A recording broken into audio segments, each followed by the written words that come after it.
नमस्कार दर्शकों, आपके साथ मैं हूं विवेक शर्मा और आप देख रहे हैं उत्तर बंगाल एवं सिक्किम का 24x7 television news channel SK live. अब बढ़ते आज की प्रमुख खबरों पर विस्तार। फरार माफिया विकास दुबे का साथी अमर दुबे हरिमपुर में एसटीएफ से मुठभेड़ में हुआ ढेर। कानपुर के चौबेपुर थाना क्षेत्र के भिकुरु गांव में सीओ सहित 8 पुलिसकर्मियों की हत्या के बाद से फरार मुख्य आरोपी विकास दुबे के सहयोगी अमर दुबे को हरिमपुर में मुठभेड़ में मार गिराया गया। बुधवार तड़के पुलिस ने छिपकर भाग रहे अमर दुबे ने पुलिस पर फायरिंग की, जिसके बाद पुलिस ने उसे हरिमपुर में मोधा में मार गिराया। क्षेत्रीय अधिकारी समेत 8 पुलिसकर्मियों की हत्या के नामजद अमर दुबे को एसटीएफ ने बुधवार को हरिमपुर में मार गिराया। अमर दुबे इस सामूहिक हत्याकांड में मुख्य आरोपी विकास दुबे का सबसे करीबी था और रिश्ते में भतीजा लगता था। पुलिस के मुताबिक अमर दुबे के चौबेपुर थाने में 5 मुकदमे दर्ज है। इसके अलावा भी इस पर कई मुकदमे दर्ज होने की बात कही जा रही है। अमर दुबे घटने वाले दिन हमले में शामिल था।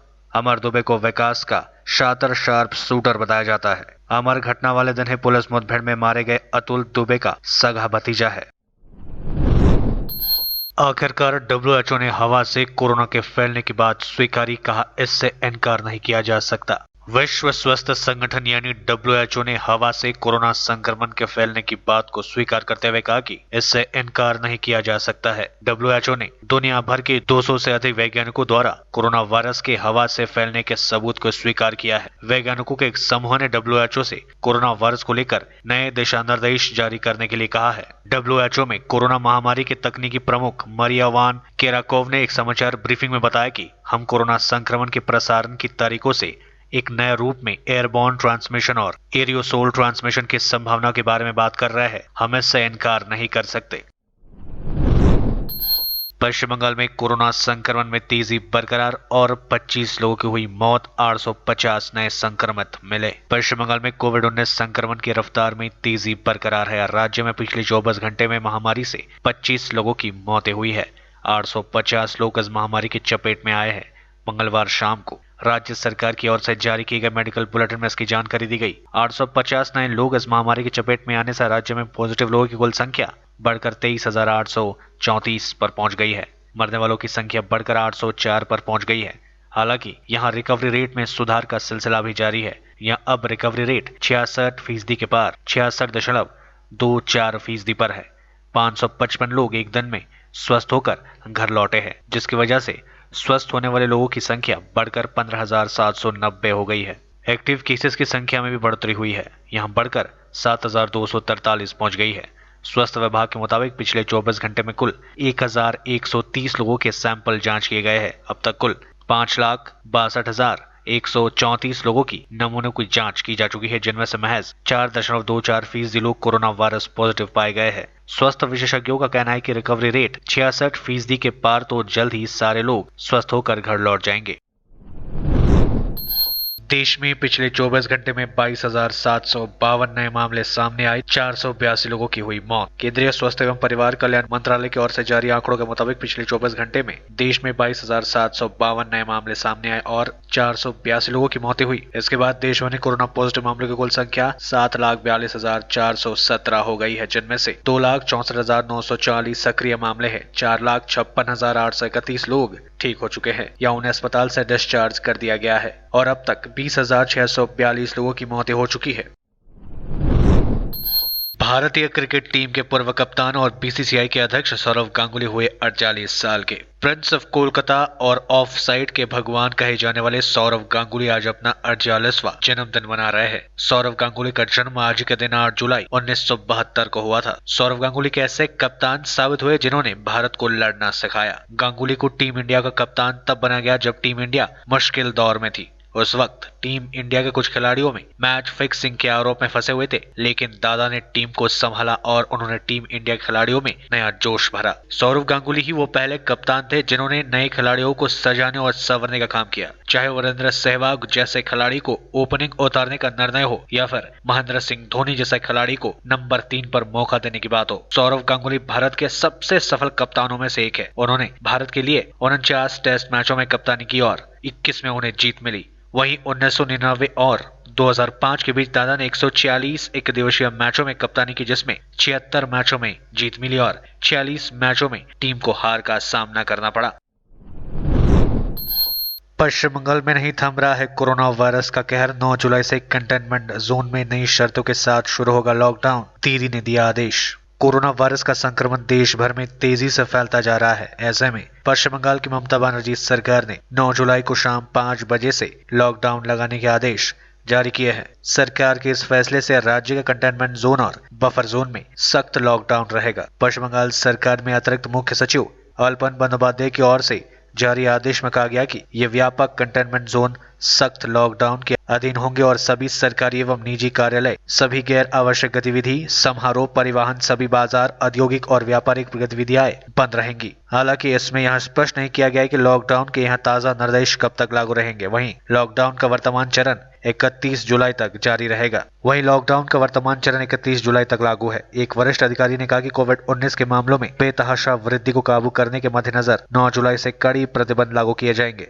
अधिकारी ने बताया कि कंटेनमेंट जोन में और इसके आसपास बफर जोन को एक साथ मिलकर व्यापक आधार वाले कंटेनमेंट जोन बनाया जाएगा। वहां गुरुवार शाम 5 बजे से संपूर्ण लॉकडाउन लागू किया जाएगा। अधिकारी ने कहा कि स्थानीय प्रशासन व इन इलाकों के निवासियों के लिए आवश्यक सामानों की सप्लाई उपलब्ध कराने का प्रयास करेगा।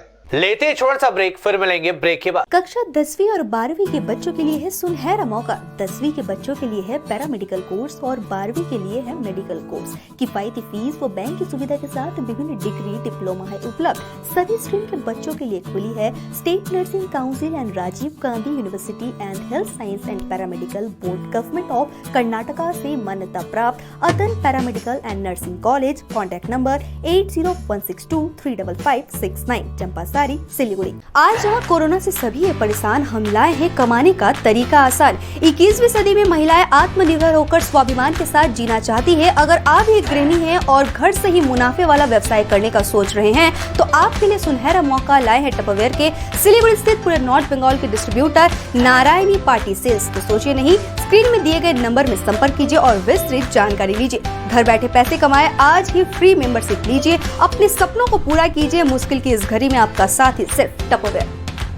आपके विजुअल एडवर्टीजमेंट के लिए एसके लाइव ही बेस्ट ऑप्शन है। एसके लाइव का इस क्षेत्र में 24 घंटा टेलीविजन, एंड्रॉइड ऐप और वेबसाइट पर प्रसारण होता है। सोशल मीडिया पर भी हम उपलब्ध हैं। हमारी व्यूवरशिप 9 लाख से अधिक है। सिक्किम, हैथवे और NXT डिजिटल पर, दार्जिलिंग और कालिम्पोंग में दोनों हैथवे और CCN सेटअप बॉक्स पर, क्लामपुर से लेके मैनागुड़ी हैथवे पर, सिटी केबल पर सिलीगुड़ी और आसपास, नक्सलबाड़ी से पानी टंकी तक NXT डिजिटल में। तो सोचिए नहीं, कॉल करें 7908554308। ब्रेक के बाद आपका फिर से स्वागत है। बढ़ते हैं खबरों की तरफ। कोरोना से दुनिया में अब तक 1,19,00,000 लोग हो चुके हैं संक्रमित। राष्ट्रपति पद के डेमोक्रेट कैंडिडेट बिडेन ने कहा कि सत्ता में आए तो अमेरिका फिर से WHO का मेंबर बनेगा। दुनिया में कोरोना वायरस से अब तक 1,19,48,244 लोग संक्रमित हो चुके हैं। इनमें से 68,49,076 लोग ठीक हो चुके हैं। वहीं 5,46,547 लोगों की मौतें हो चुकी है। अमेरिका ने मंगलवार को आधिकारिक तौर पर खुद को विश्व स्वास्थ्य संगठन WHO से अलग कर लिया। राष्ट्रपति पद के डेमोक्रेट कैंडिडेट जो बिडेन ने इस फैसले को गलत बताया है। उन्होंने ट्वीट किया, जब तक अमेरिका ग्लोबल हेल्थ सिस्टम को मजबूत करता रहेगा, अमेरिकी लोग सुरक्षित रहेंगे। मैं राष्ट्रपति बनने पर पहले ही दिन अमेरिका को WHO में शामिल करवाऊंगा। मैं वर्ल्ड स्टेज पर अमेरिका की लीडरशिप दोबारा बहाल करूंगा। 4 दिवसीय दौरे पर सिलीगुड़ी पहुंचे राज्य के 2 मंत्री कोरोना की स्थिति को लेकर करेंगे समीक्षा। कोरोना महामारी और पार्टी के अंदर बाहर चल रही राजनीतिक गतिरोध के बीच राज्य के 2 मंत्री अरूप बिश्वास व मलय घटक 4 दिवसीय उत्तर बंगाल दौरे पर मंगलवार को सिलीगुड़ी पहुंचे। बागडोगरा एयरपोर्ट पर पत्रकारों से बातचीत करते हुए उन्होंने कहा कि 4 दिनों में अलीपुरद्वार, दार्जिलिंग, जलपाईगुड़ी और सिलीगुड़ी में पार्टी नेताओं और अधिकारियों के साथ बातचीत करेंगे। कोरोना महामारी की स्थिति को लेकर और उसकी रोकथाम के लिए और क्या कदम उठाए जाने चाहिए, इसको लेकर भी एक विस्तृत रिपोर्ट मुख्यमंत्री को दी जाएगी। मंत्री अरूप बिश्वास ने बताया कि तृणमूल कांग्रेस मां माटी मानस की पार्टी है। वह सिर्फ राजनीति नहीं बल्कि अपने लोगों के सुख दुख के साथ रहती है, इसलिए उत्तर बंगाल की स्थिति को देखने पहुंचे हैं। उन्होंने कहा कि जहां तक कोरोना का प्रश्न है तो यह सिर्फ बंगाल में नहीं, यह महामारी अमेरिका समेत पूरे विश्व में है। इससे कैसे विजय पाया जाए, इसको लेकर सभी को विचार करना होगा। अनिवार्य रूप से मास्क, शारीरिक दूरी और अन्य प्रकार के गाइडलाइंस को भी पालन करना होगा। दार्जिलिंग के भाजपा सांसद राजू बिष्ट द्वारा लॉकडाउन के लिए मुख्यमंत्री को लिखे पत्र के संबंध में उन्होंने कहा कि बंगाल में गणतंत्र है, यहाँ सभी को अपना विचार देने का पूरा अधिकार है। इसको लेकर स्वास्थ्य विभाग, जिला प्रशासन व मुख्यमंत्री को निर्णय करना है। इस संबंध में मेरा कोई बोलना ठीक नहीं है। जब यह पूछा गया कि क्या वे सिर्फ कोरोना की समीक्षा ही करेंगे या राजनीतिक बैठक भी करेंगे, तो विश्वास ने कहा कि जब वे यहाँ आए हैं तो निश्चित रूप से पार्टी नेताओं के साथ बैठक होगी। बैठक में एक साथ मिलकर पार्टी के कार्यों को आगे ले जाने के लिए तैयारियां करनी होगी। विधायक सह नगर निगम के प्रशासनिक चेयरमैन अशोक भट्टाचार्य के संबंध में उन्होंने कहा कि उन्हें खुशी है कि वे स्वस्थ होकर लौटे हैं। जो वे बीमार थे तो नर्सिंग होम में उनसे बातचीत हुई थी। दोनों मंत्री वहां से सड़क मार्ग से अलीपुरद्वार के लिए रवाना हो गए। আমাদের তো সবসময় আমরা তো শুধু রাজনীতি করি না, আমরা আমাদের যে দল তৃণমূল কংগ্রেস, আমাদের যে নেত্রী মমতা বন্দ্যোপাধ্যায়, তিনি সবসময় মানুষের পাশে থাকার শিক্ষা আমাদের দিয়েছে। তাই এখানে মানুষের কী পরিস্থিতি, কী পরিবেশ, এখানকার মানুষ কীভাবে আছেন, তাদের তো মুখ্যমন্ত্রী বারবার খবর নিচ্ছেন এখানকার জেলা প্রশাসনের সঙ্গে। তা সত্ত্বেও একবার জেলার কী অবস্থা, এটা আমি এবং আমাদের মাননীয় মন্ত্রী মলয় ঘটক দুজনেই আলিপুরদুয়ার, জলপাইগুড়ি এবং শিলিগুড়ি ঘুরে দেখতে রাজনৈতিক এবং সঙ্গে তো নিশ্চয়ই আমরা রাজনৈতিক লোক, যখনই আসবো রাজনীতির কাজ তো হবে। এটা তো কেউ বলতে পারছে না কখন কোথায় বেশি আজকে সব জায়গাতেই হচ্ছে, সারা পৃথিবীতে আমেরিকার মতো দেশ, স্পেন, ফ্রান্স সব জায়গায় হচ্ছে। সবাই একটু সচেতনতা বৃদ্ধি করার জন্য মাননীয় মুখ্যমন্ত্রী বারবার বলছে, স্বাস্থ্যবিধি মানতে বলছেন, ফিজিক্যাল ডিস্টেন্সিং মানতে বলছে। সেগুলো যদি আমরা সবাই মিলে করতে পারি তাহলেই আমাদের মনে হয় যে এটা থেকে দূরে আমরা এই সময় বিভিন্ন রাজনৈতিক কর্মসূচি নিচ্ছে এই জায়গায়। না, এখন তো কোনো রাজনৈতিক কর্মসূচি যেহেতু আমাদের তো 31 তারিখ পর্যন্ত, জুলাই পর্যন্ত তো বন্ধই আছে, কিন্তু তার মধ্যে ছোটো ছোটো করে সব জায়গায় হচ্ছে। তো মতামত থাকে উনি রাজ্য সরকারকে জানাতে পারেন, মাননীয় মুখ্যমন্ত্রী চিন্তাভাবনা করবেন, সেটা ওদের ব্যাপারে। এ নিয়ে আমি কোনো মন্তব্য, কে কী বললো এটা তো রাজ্য সরকার, স্বাস্থ্য দপ্তর, মাননীয় মুখ্যমন্ত্রী, আমাদের আধিকারিকরা তারা বসে করছেন। প্রত্যেকের সাজেশন দিতে পারে। এটাই তো গণতন্ত্রের সবথেকে বড় উপায়। পশ্চিমবাংলায় যে গণতন্ত্র প্রতিষ্ঠা রয়েছে সেটাই তো সবথেকে বড় জিনিস। সবাই জানাতে পারছে, মুখ্যমন্ত্রী সিদ্ধান্ত নেবেন। स्टेट बैंक ऑफ इंडिया ने फिर से घटाई ब्याज दरें, अब कम होगी आपकी EMI। देश के सबसे बड़े सरकारी bank state bank of India ने अपने ग्राहकों को बड़ा तोहफा दिया है। SBI ने लोन की ब्याज दरें घटाने का ऐलान किया है। छोटी अवधि की MCLR दरें 0.05% से 0.10% तक घट गई है। अब SBI की दर घटकर 6.65% पर आ गई है। बैंक का दावा है कि मौजूदा समय में उनकी MCLR की दरें देश में सबसे कम है। ये नई दरें 10 जुलाई से लागू होंगी। अब ग्राहकों को 30 साल के लिए 25 लाख रुपए के लोन पर MCLR के तहत मासिक किस्त करीब 421 रुपए तक घट जाएगी। इस तरह EBR व RLLR के तहत मासिक किस्त 660 रुपए तक घट जाएगी।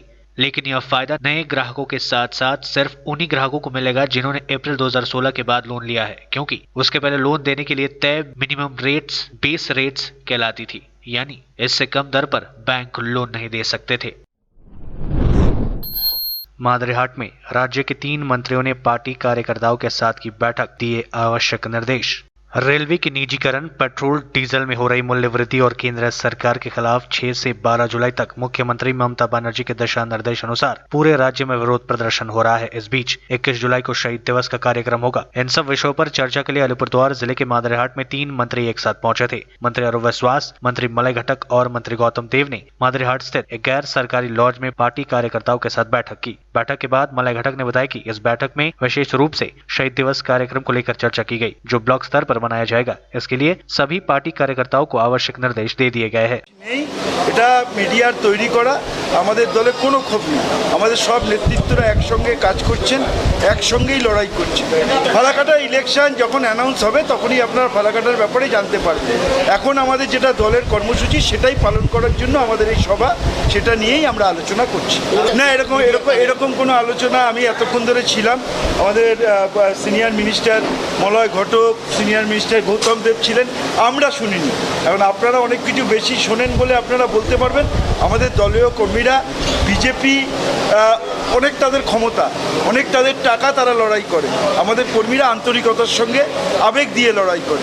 আমরা সেই লড়াই জারি রেখেছি এবং আগামী দিন বিজেপির বিরুদ্ধে আমাদের যে লড়াই জারি আছে মমতা ব্যানার্জির নেতৃত্বে, সেই লড়াই আমরা জয়লাভ করব।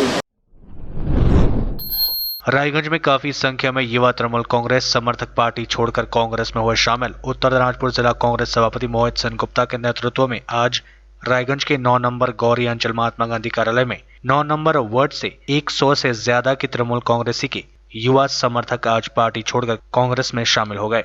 सभापति मोहित सेन गुप्ता के अलावा रायगंज विधानसभा की युवा कांग्रेस सभापति सौविक रॉय, उत्तर दिनाजपुर जिला कांग्रेस महासचिव पवित्र चंद, रायगंज ब्लॉक कांग्रेस सभापति लियाकत अली, अब्दुल रजाक, प्रदीप सेन समेत अन्य नेता उपस्थित थे। तृणमूल कांग्रेस के युवा समर्थकों का कांग्रेस में शामिल होना कांग्रेस के लिए एक बड़ी बात है, क्योंकि अधिकतर यही सुनने को आता है कि कांग्रेस छोड़कर लोग तृणमूल कांग्रेस या भाजपा में जा रहे हैं। তো টিএমসি করতে করতে দেখলাম যে টিএমসির যে কার্যকলাপ, যে গুন্ডা বাহিনী যে এরকম করতেছে, মানে কি বলবো আর, গ্রামের কোনো এবং জেলার বিভিন্ন রকম কোনো কাজকর্ম কোনো কিছু করতেছে না। হ্যাঁ, বিভিন্ন রকম মানে অসুবিধার সম্মুখীন হতে হচ্ছে আমাদের। এবং কি দুটো মেম্বার, গ্রামের কোনো উন্নয়ন হয়নি আমাদের। এবং কি এই যে আমাদের উত্তর দিনাজপুর জেলা, মানে পশ্চিমবঙ্গের সব থেকে পিছিয়ে পড়া জেলা আছে, সেটা হচ্ছে উত্তর দিনাজপুর জেলা। এবং আমাদের এই উত্তর দিনাজপুর জেলার মানুষের বিভিন্ন রকম অসুবিধার সম্মুখীন হতে হয়। যেরকম আমাদের আগে যে একটা এমস ছিল, এমসটা এখানে হওয়ার কথা ছিল, সেটা নিয়ে চলে গেল কল্যাণীতে মমতা ব্যানার্জি।